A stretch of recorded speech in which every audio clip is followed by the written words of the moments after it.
Good afternoon, all. My name is Cassie Gregory, and I'm continuing with my session 5 of art therapy and how it's changing my life.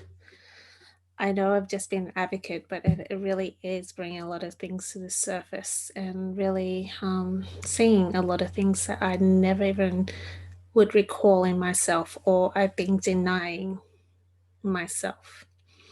So I'm going to start off with my story that I wrote last week, the story about joy, my homework that was meant to, like, I was meant to do. And it turned into something really beautiful and quite deep and multi layered. So when I was writing it, I really thought I was one character, but when I read it back to my therapist, I became the other character. So I got quite excited about how I can conceive this story in so many ways, and how I probably could use this story over and over and over again just to establish a different part of myself. And this story is me as is straight from my heart. So I've noticed it jumped all over the place in a few bits, but I really feel like I've got the message for myself and maybe others. Like, I'm sure a lot of people can relate to the story that I wrote uh, for myself. So I will start with a story first because I thought that's probably a good way of introducing my therapy session to you guys. You sort of have the idea about the grounding techniques that are used and feeling into my body and seeing what's coming up. But I'll explore that later because I just think that everyone who's on this journey may find this story important for them. There was a rabbit named Joy. He was very popular in his family of 20. He thought it was normal to feel love and warmth and kindness and felt so happy to have such a close and caring family. One day, looking out his window, he saw a mouse. It was scurrying in the field, stopping by, smelling all the small flowers with a gleeful look. Joy started to feel different. He was curious because he was never allowed to go out alone. He thought, how is that mouse? Is the mouse lonely? She seems happy, but where is her family? Every morning for a week, Joy watched the mouse explore the outside field. His curiosity began to shift. He wondered how the mouse could be so happy alone. This made him feel discontent. He wanted to know why this mouse was so happy, even though she was alone. The next day, he didn't get up and watch the mouse. He couldn't stand her happiness. He started to feel wrong because he was unhappy. He thought, how am I sad? I have everything I thought I wanted. Mum told me I had everything, but I feel so sad. My mum said I am so lucky to have a home and people who love me. But why do I want to be that mouse? I can't tell Mum I want to play outside alone. She may get mad. I may even frighten her. I can never upset Mum like that. What should I do? The feeling was uncomfortable, so Joy grabbed his favorite book. He felt a little bit better, but the thought kept coming into his mind. How can she? What allows her to do that? Where is her family? He had a difficult night until he had an idea. Why don't I ask her?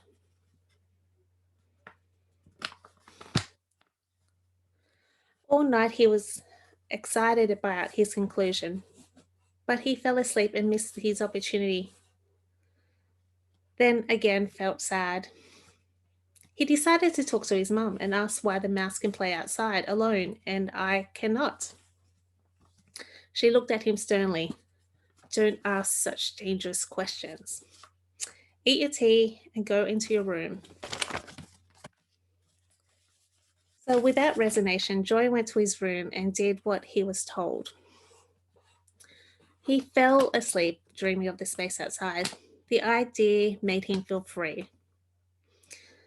He was awoken by the sound of crying. He seen the mouse cry as she was being chased away by his mother. He yelled, "Mom, what are you doing?" The mouse isn't upsetting anyone. His mum told him to go back to bed, but instead he ran outside after the mouse. He wanted to see if she was okay.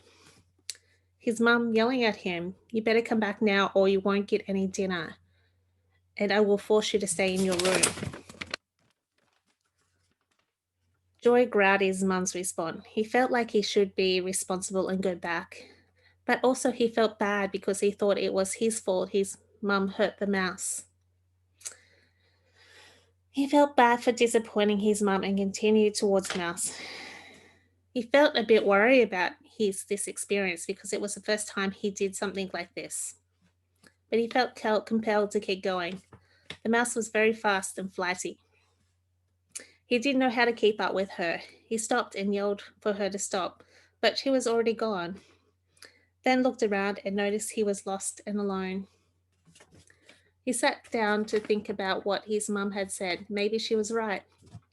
What do I do now? Take a breath? Being alone must not be that bad. That mouse is much smaller, but she can do it. Maybe I see if I can do it too. So I explore this area and see if I can feel the glee she felt too. After sniffing a few flowers and exploring, Joy still felt despair. He sat down, watching the sky change. He thought it wasn't that dark before I left. Maybe I should try and find home. But which way should I walk? I know, he thought. I will spin around and see the direction I land, and I will walk that way. He giggled at his idea. He knew it was silly and playful, but it gave him hope and joy. He started skipping along. What he didn't know, the mouse he was chasing was also watching. She wanted to make sure he was safe, but didn't want to approach him if he was like his mum and was angry at her. And was But when he started to giggle, she could sense she was safe and came over and started to skip with him. She even grabbed him by the hand and started to sing. This startled Joy as he did not notice his new companion. He looked at her, surprised, and started to smile. She said, "It's getting dark and we should get you home. I'm sure your family are worried. They are. I think they are," said Joy. "I miss them too. I've never been away from them before." The mouse smiled and held Joy's hand tighter as she could sense his nervousness. She said, "My name is Millie, and yours?" "My name is Joy." She smiled and said, "I can see it is. Let's get you home." Joy asked Millie, "Where is your family? When I see you, you are always alone." She said, "Well, when I can remember, I've always been this way. I guess I see my family as everything around me. The grass, the trees, the kind animals around me. I've always just felt supported." Joy asked, "You get scared?" "I've been by myself only a few hours. It was terrifying." Millie said, "Yes, sometimes I feel a little unsure when you were chasing me and after your mum told me I was bad. But it worked out okay. I met you, and look at us now. Do you ever feel alone, Millie?" Millie's head dipped. "I do from time to time. Sometimes talking with the grass, trees, and animals is not enough." Joy turned to Millie. "I can be your friend. Would that be enough?" Millie's eyes widened. She giggled with a tear in her eye. She swung his arm up a little higher and said, "I would love that." Then she dragged him and hurried towards Joy home. Joy said, "Millie, I thought I'd be happy if I explored alone, like you." She smiled and said, "I don't choose to be alone, but if you're alone long enough, you can learn to love your own company and see joy in you." She giggled, "Joy in you, joy." They both snickered and hurried home. She said, "Sometimes being alone after dark is scary, and I want to make sure we get you before you home to your mum before then."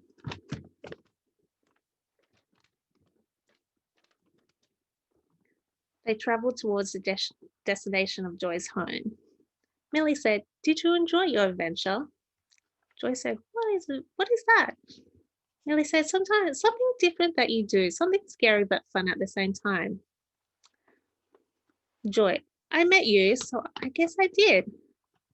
And excitement entered his heart as he realized he had a chance to have an adventure by himself too. Millie said, "Is that your mum?" Joy, "Yes." He started running. Joy's hand dropped away and she slowed down and retreated. At the time, Joy's mum was running over and grabbed Millie by the hand and yelled, "Where's your family?" Millie cowered and began to cry. Joy hugged his mum and said, "Millie isn't lucky like me. Don't be angry with her." "I ran away, not her." "Don't be angry. She doesn't have a family." Joy's mum's face changed. She looked at Millie crying. She said, "I'm sorry, my dear," embraced her in her arms. "I'm sorry, I was mistaken. I assumed you were something else." Joy came and hugged Millie from behind, and she started crying. Joy's mum's arms embraced her back. Millie, sorry, Joy's mum's arm, and Millie embraced her back. Joy's mum softened and told Joy to make up a bed for Millie. She asked her if she would like to come and live with them. Millie's eyes widened. She felt a little afraid. But Joy had so much love and trust in her that she held Joy's mum tighter and said thank you. Joy and Millie had tea and then went to bed and talked about their adventures and went to sleep. The next morning, Joy's mum asked to talk to Joy and Millie. She said, "I'm so sorry I was working." Oh, sorry. Talk to Joy and Millie. She said, "I'm so sorry I was wrong. I was just a little afraid for Joy." Millie said, "I understand because sometimes being alone is scary." And that was the end of my thing, but I really wanted the story to go with Joy, Billy and her mum sort of having that talk of, that healing of sort of talking about things from their perspective. Joy's mum saying, "I'm always afraid that something bad might happen to Joy, and this is why I got upset with you. And I thought that you were just a free person who didn't have any respect for your family. And as I was mistaken, I never really thought you would be alone and had to go through all that hardship alone and all those trials alone. You are a family now, and I'll make sure that you never have to feel alone again. Would you like to go and play with Joy in the garden?" And it finishes with them playing together in the garden, the end. And I even drew a picture through my session of them playing in the garden, being friends. So looking at that story, it was like multi-layered. I thought when I was writing it, I was kind of like Joy. But when I read it back, I think I started crying when it came to Millie and realizing that she's been alone for this long, and her finding her first friend, and how excited but terrified she was at the same time. But she had the hope there, and having that hope and having the hope of a family meant a lot to her. And I wanted to make a cute little kid story because I like talking in parables, and I think I like the innocence of having kid stories. There's a big innocence that you can still put a story of great value together through innocence. And I think that's why I chose the rabbit and the mouse. They're very passive sort of animals and very small, but they are so very unique as well. Okay, so that was the nicer part of my session. I had the body work of the ants still coming up and my legs still feeling numb, but she asked what did I want to work with, and I sort of thought into it deeply. And obviously family's always been a thing for me, and I said, like Millie, I've always felt good being alone. There's nothing that really tests me when I'm alone or worries me when I'm alone. And I said, when I'm with others, I started get I do get nervous and confused sometimes with relationships, especially if they mean a lot to me. And it sort of went into things. I'll see if I can get the pictures. And I think I think I want to work in those relationships. I said I have really good people in my life at the moment. But even like I got Jay's parents and Jason, and I've got good friends at the moment, but I just still feel like they're not really family. I really feel like all my life my family's kind of banded me and it sort of left me in a place. And that's just talking through my body. Like through my mental capacity is completely different, but we're talking from our body here and our emotions and souls. And I said my thing came up with my mum that why, like, my mum died when I was younger.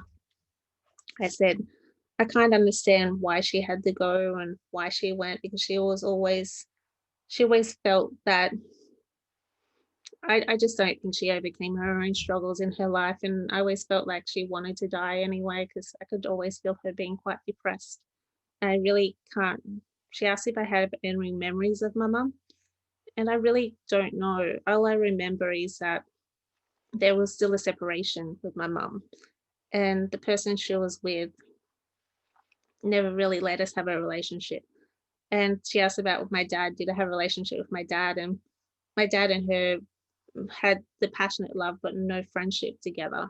So they couldn't really work through their own stuff together without even acknowledging us. I think they did love me, but they didn't acknowledge it. And so I had to go into this space of imagining this table and having the people that were protective for me and having my ideal mum. What would my mum be? And so I thought this, and I sort of thought the good qualities of my mum. And so I sort of seen her as a princess and being kind and loving in that. But when I went up to her, she goes, "You were special," and she cracked my neck, like broke my neck. And I went, "Whoa, whoa, whoa!" Told my therapist that this is wrong. It's not right. It's wrong. It's not working for me. There's obviously something deeper going on here. And that came up and said, "Are you angry at your mum?" I said, mentally, no. I understand what happened, but no. And then I go, no, no, no, no. I'm not going to deny my feeling anymore.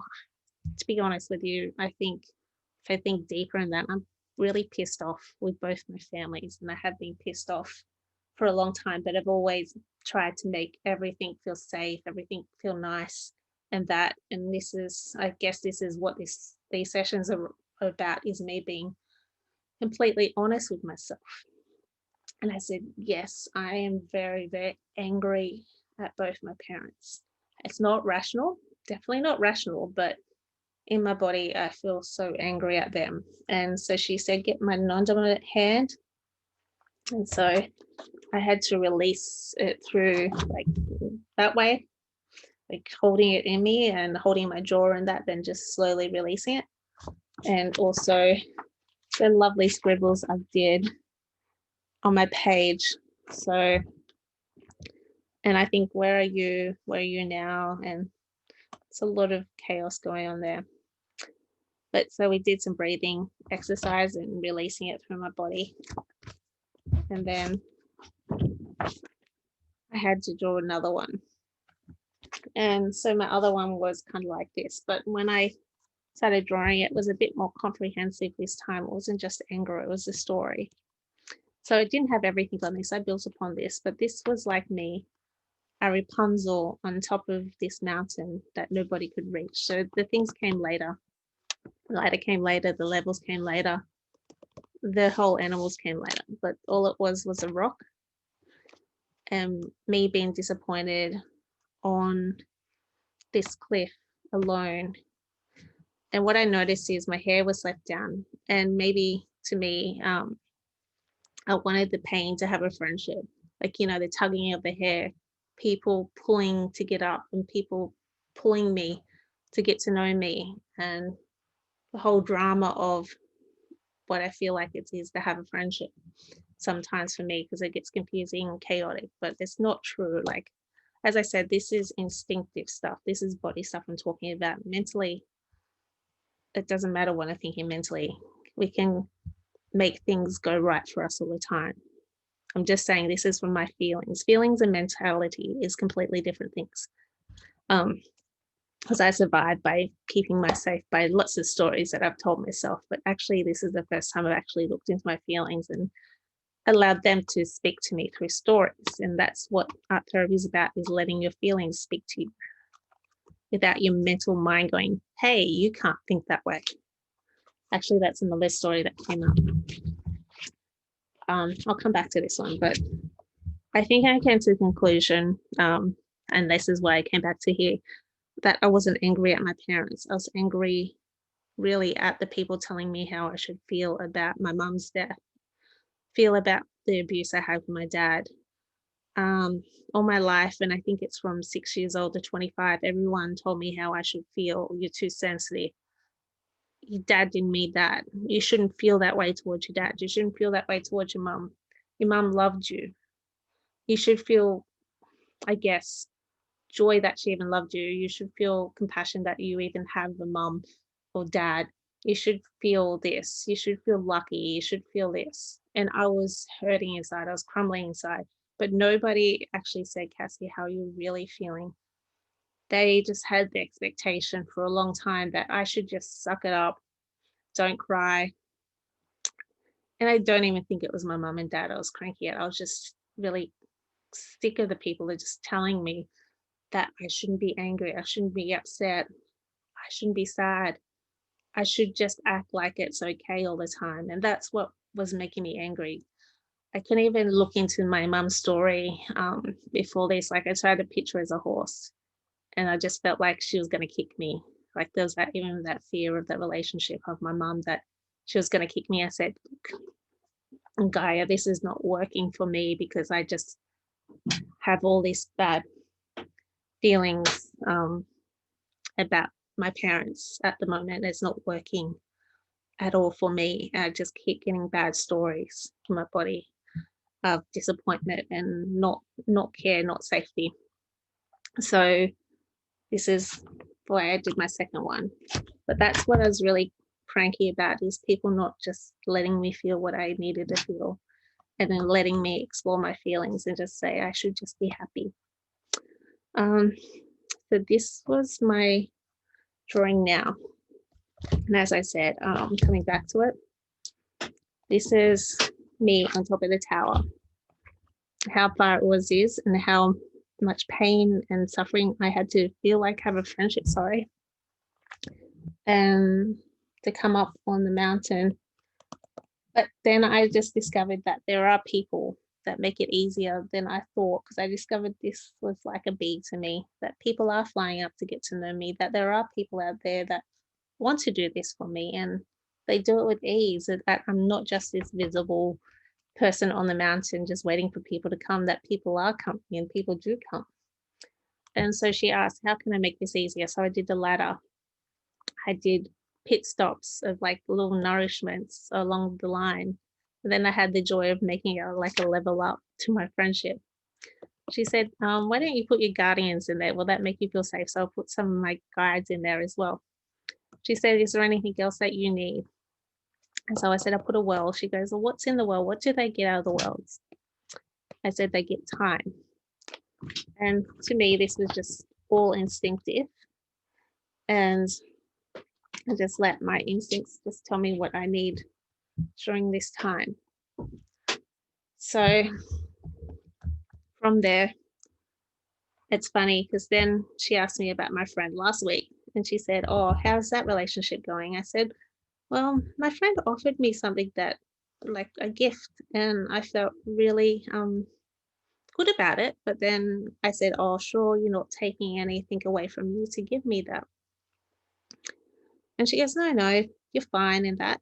But then I thought about it made me feel uneasy, like very uneasy. And I had to go because I had something I had to take care of with my husband. And I kind of felt really guilty that I can say, oh, thank you so much and be gracious for what she offered me. And it made me feel really bad about things. And I sort of said this was level 5 um, on the timeline. She goes, oh, do you usually feel a bit uneasy about that time? I said, well, I guess so. Like, I feel like things are good for a while. I get so excited to have a friend, but then I get kind of confused and cautious um in that time. And I think because she didn't write back to me straight away, I started feeling a bit confused. But I was rational enough to know that, some people need more time. Maybe she was busy or something. So I just asked her if she wanted to talk about things maybe today or tomorrow. And she said, yeah, that's probably a good idea. So you did do something to work with that feelings inside of yourself and to get that reassurance. And it's funny that you put the well as time, because sometimes that's probably the only thing you can do with a friendship is give each other time, especially when the intensity is in fast that people need time. It's like, I know, I'm not that worried. Like, I'm not feeling too insecure. I just said it made me feel a bit uncomfortable that this happened.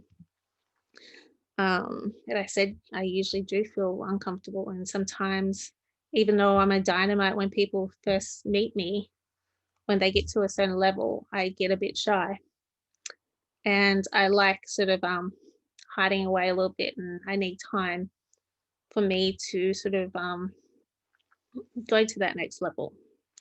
And so I noticed that I put like little nourishments on every second level, but there's like little guides that need to overcome. And the story that came to me is that they're not aggressive guys. They're just sort of questioning guys, like sphinxes, like they ask riddles and that.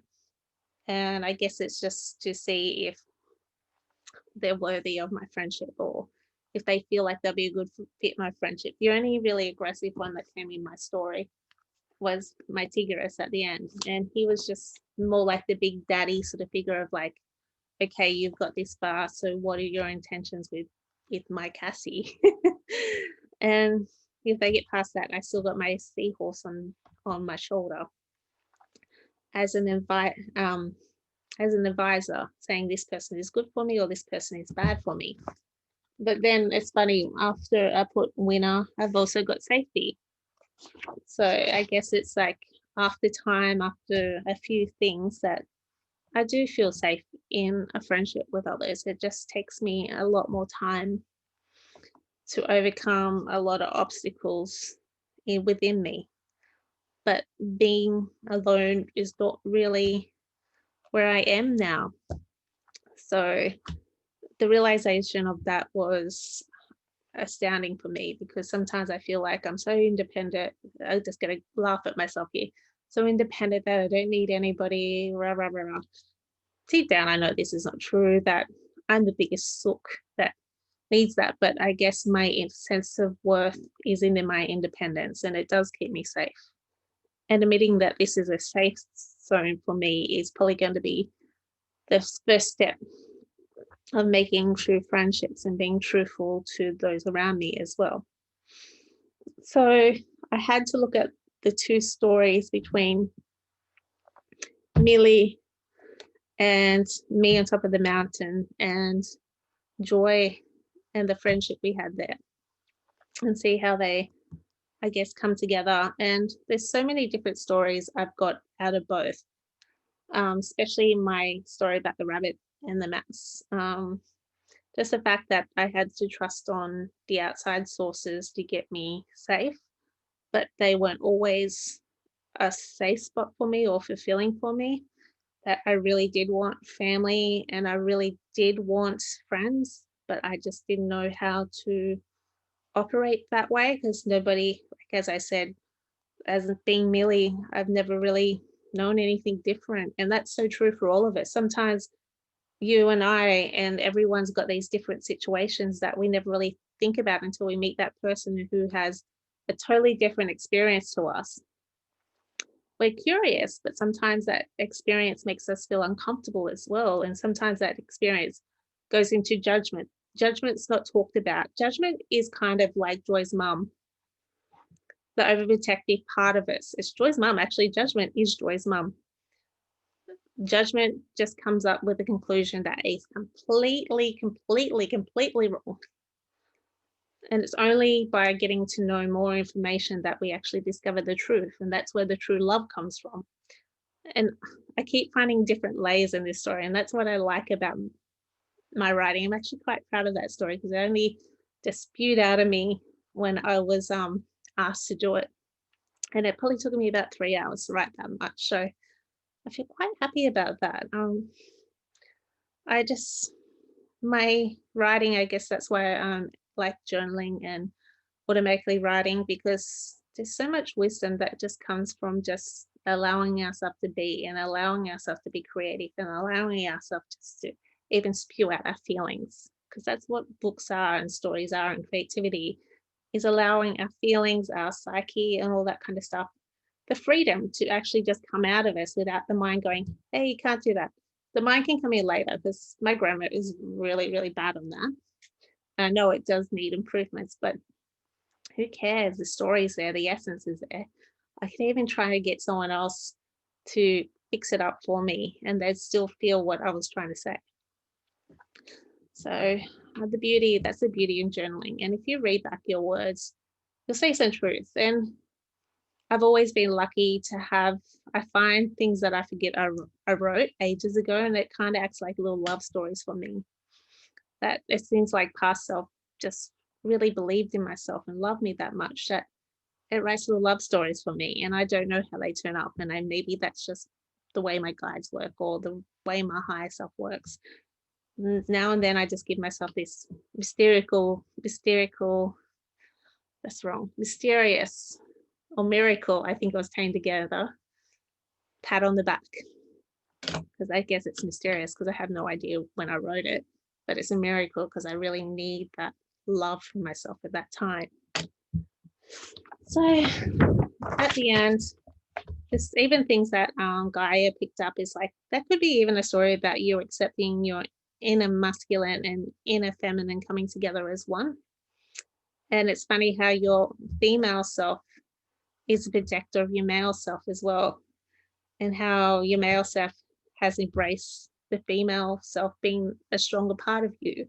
And just like little stories like that. And I like hearing other people's opinions of the things I write. And I like that I can write in metaphors and people understand completely what I was trying to say. And I guess that's why I love being an artist too, because I can express my feelings and what's going on inside of me through art, and people feel it as well.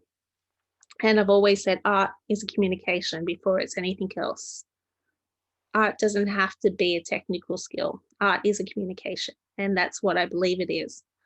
Yes, if you want to be a professional, you may need to get some skills so people can, I don't even think it's like skills like you have to be a good drawer or anything. It's like learning to talk to someone or learning to communicate with someone. For certain people to understand what you're saying, you need to develop those communication skills so people get to understand the bigger picture or the bigger stories. And I think that's what tools are for artists or illustrators, and that is learning how to speak better English so more people can understand. But it doesn't necessarily need to have, you don't necessarily need to have all the skills. Like, you can explain how you feel without learning proper English. You can see it in people's bodies, you can see it in their face, you can see it through the energy they like put forward. Energy's always been put into art, energy's always been put in the stories, with or without grammar. I just think grammar and stories are a better way to communicate with a bigger audience or a different audience. So I just want to say that's what art is for me, and art skills and that. And I develop my art skills so I can communicate to the people that I feel I need to communicate to, or share my stories about the journey in the forest and finding themselves in these animals that I paint, or finding themselves in the higher self, or overcoming dark parts in their lives. So everything I do is a metaphor. And I think that's why sometimes I find it hard to find myself. And sometimes that's why I get a bit worried that people won't always understand where I'm coming from, because I've always been taught to be practical, to be survival, be survive. This is going to happen if you don't do that. No, you can't be too emotional. This is going to happen if you're too emotional.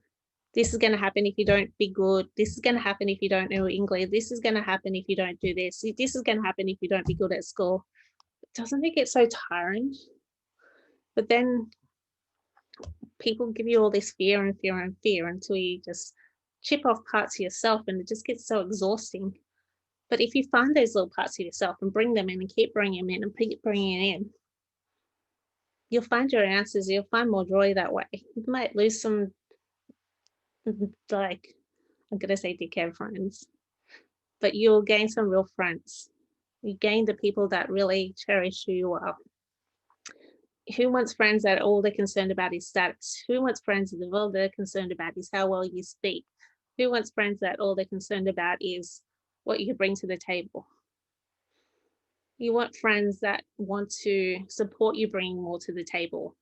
You want friends that you can support bringing more to the table without the pressure of expecting you to be that person, that clear-cut person that they always dreamed of. You can be that person that can be supported and loved. And this is what I've sort of sensed or came to the conclusion to after my session today, and after my session over weeks and weeks and weeks. And obviously, I still got things to do, but I feel like I'm much healthier mentally as well. And come on, you can see the joy. It's only a simple picture, but you can see how happy that Millie is there to find new friends, and how complacent Joy is to know that she's always had that friendship with him. He just knew that she was his friend no matter what. And I think that's a beautiful feeling. So after the whole session, because I've just spewed up so many feelings and lots of different feelings, like I went from hate to love, love to confusion, lots of stuff going on today in my session. But I'm having a rest today, but I'm still going to do some of my painting because I can do that, because I just sort of go, my guides take over me when I do my painting. I zone out. So I do get scared when I start, because I get in my human mind wanting things to be perfect, that clear cut thing I was talking about. But once I'm doing it and experiencing my energy and experience the energy of the guides, the whole things that need to come through, it's just me zoning out. So I just need to get past that and I'll be right. But yeah, my homework this week is to actually just sense how I walk and sense how I operate, and just feel myself walking, feel myself in the presence of the world. And when I get that moment, when I feel that moment's right, look for something in my environment and take a picture of it and just document it. So that's my homework. I have to do it 3 or 4 times. I'm pretty sure that me and Guy are going to talk about why I've chose those ones next week, but I'm not going to jump to conclusions, because it could be completely something else I need to discover, because everything that's come out of me, I've never really experienced before. So it's been an exciting journey for me, and even an adventure for me.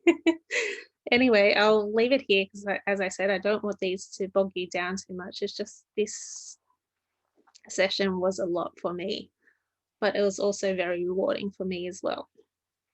So I'll let you go. Love and light, Kathy. Bye, all.